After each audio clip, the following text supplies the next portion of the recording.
আল্লাহ তাআলা কিয়ামতের দিন সাইয়েদনা নূহ আলাইহিস সালামকে বলবেন, নূহ তুমি কি দাওয়াত পৌঁছিয়েছো তোমার উম্মতের কাছে? নূহ আলাইহিস সালাম বলবেন, হ্যাঁ আমি পৌঁছিয়েছি। এবার নূহের উম্মতকে আল্লাহ জিজ্ঞেস করবেন, এ নূহের উম্মতেরা, তোমাদের নবী নূহ কি দাওয়াত পৌঁছিয়েছে? নূহের উম্মত বলবে, না আল্লাহ, আমাদের কাছে কোনো সতর্ককারী আসে নাই, কোনো নবী টবি আসে নাই, কোনো দাওয়াতও আমরা পাই নাই, আপনারাও চিনি নাই, জান্নাতও চিনি নাই, জাহান্নামও চিনি নাই। নূহ আলাইহিস সালাম বিপদে পড়ে যাবেন। তখন আল্লাহ বলবেন, নূহ তুমি বললা পৌঁছিয়েছো, তোমার উম্মত বলে কিছু পায় নাই। নূহ তোমার কি কোনো সাক্ষী আছে? তোমার কথা আর তোমার উম্মতের কথা তো মিলে না। তুমি বললা তুমি আমার নির্দেশনা দাওয়াত পৌঁছে দিয়েছো, কিন্তু তোমার উম্মত বলে পায় নাই। নূহ তোমার পক্ষে কোনো সাক্ষী আছে? নূহ আলাইহিস সালাম বলবেন, আছে। কে? উম্মতে মুহাম্মাদি। তখন আমরা বলবো, আল্লাহ, আল্লাহর নবী নূহ আলাইহিস সালাম তিনি আপনি যা যা বলেছেন ঠিক তা তা তার উম্মতের কাছে পৌঁছে দিয়েছে। এবার নূহের উম্মতের সাথে আমাদের ঝগড়া লাগবে। তারা বলবে, তোমরা আসছো আমাদের হাজার হাজার বছর পরে, তোমরা কি করে জানলা? তোমাদের সাক্ষী ধর্তব্য হবে না?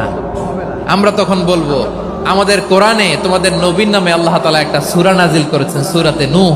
আওয়াজ করে পড়েন আল্লাহু আকবার।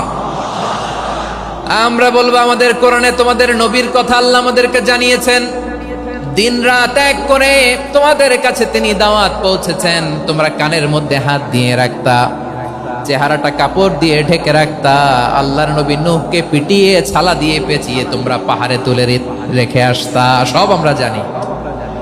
আমরা যখন বলবো এই কথা, নূহের উম্মত চুপসে যাবে। তখন আমরা সত্য বলেছি কিনা এটা আল্লাহ তাআলা জানতে চাইবে বিশ্বনবীর কাছে। তখন বিশ্বনবী আমাদের পক্ষে সাক্ষী দিবেন। আওয়াজ করে বলেন আল্লাহু আকবার। এজন্য আল্লাহ বলেন, নবী আপনি হচ্ছেন সাক্ষ্যদাতা, সব নবীদের উপর আপনি হবেন সাক্ষী, আবার আপনার উম্মতের সাক্ষীর উপর আপনি হবেন সাক্ষী। তার মানে নবী গো, কিয়ামতের কঠিন ময়দানে আপনি হবেন রাজ সাক্ষী। বিশ্বনবী কি সাক্ষী?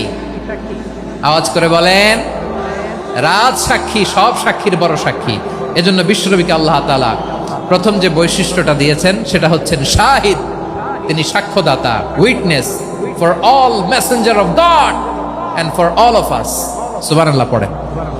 তাহলে এক নাম্বার বৈশিষ্ট্য বুঝতে পেরেছেন? বুঝতে পেরেছেন সবাই?